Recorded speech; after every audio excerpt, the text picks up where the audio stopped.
Inaasar na nila ako. Nakakahiya yung feeling na wala ka ng mukhang maiharap.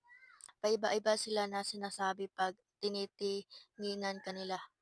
Parang may panghuhusga sa kanilang isip. Siguro sinabi nila na ang daming magagandang babae ang nakakagusto sa kanya. Maputi, matataas, at matalino pa. Wag kang assuming, hindi naman ako nakarinig, pero parang gano'n na nga. Simula noon hindi ko na pinansin si Kuya Crush. Nahihiya na ako, buti na lang mabait si Kuya Crush.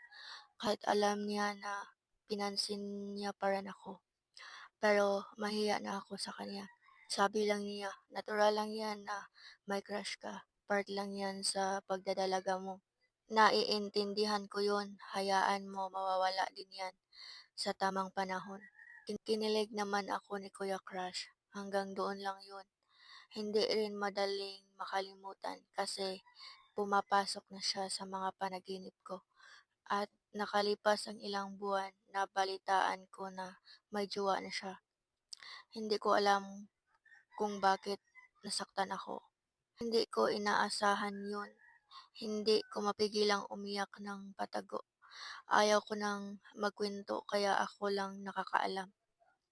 Ayaw ko nang makarinig ng balita tungkol sa kanya. Nag-focus na lang ako sa pag-aaral. Nabalitaan ko na lang pagkatapos ng kanyang graduation, pumunta siya sa Manila at doon na mag-college.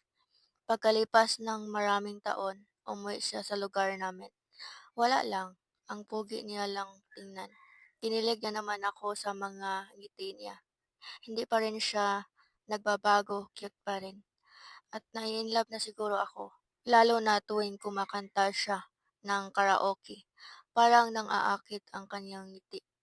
May okasyon sa kapitbahay noon, tapos inimbita ang mga kapitbahay. Nandoon din siya tapos nagkayayaan na mag-videoke. Ang hilig niya sa ganyan, hindi yan magpapahuli. Siguro weeks lang siyang nakatambay doon. Nawala na rin siya sa amin. Iwan ko lang saan siya nagpunta. Wala na rin akong pakialam noon. Napapagod na rin siguro ang puso ko. Kusa na lang nawala ang nararamdaman ko sa kanya. May pinagdadaanan din ako sa buhay nung mga panahon na yun. Last na nagkita kami, hindi na ako kinabahan, hindi na ako nahihiya pagkatabi kami sa upuan. Tropa na lang kami. Makatingin na ako ng diretsahan sa kanya. Di katulad noon na parang sumabog ang dibdib ko sa sobrang kaba. Paminsan-minsan na lang siya umuwi sa probinsya kasi nagtatrabaho na siya ngayon. At ako, 25 years old na ngayon, may trabaho na rin. Nagpapasalamat lang ako sa long time crush na isa siya sa inspirasyon ko sa buhay. Hindi man kami naging jowa, masaya pa rin ako kasi napaka-gentleman niyang tao. Hindi lang puro papugi lang sa mga babae.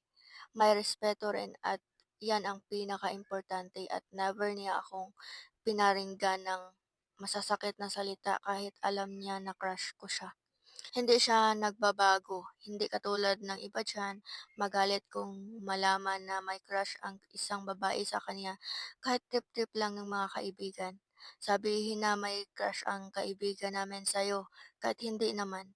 Ang lalaki namang feeling gwapo sa sarili, tawanan ka lang at sabihan ng hindi maganda. Mamamatay ka na lang, hinding-hindi kita magugustuhan, sabay tawa. Ang kakapal ng mukha. Hindi nakakapugi yung pangit ng ugali.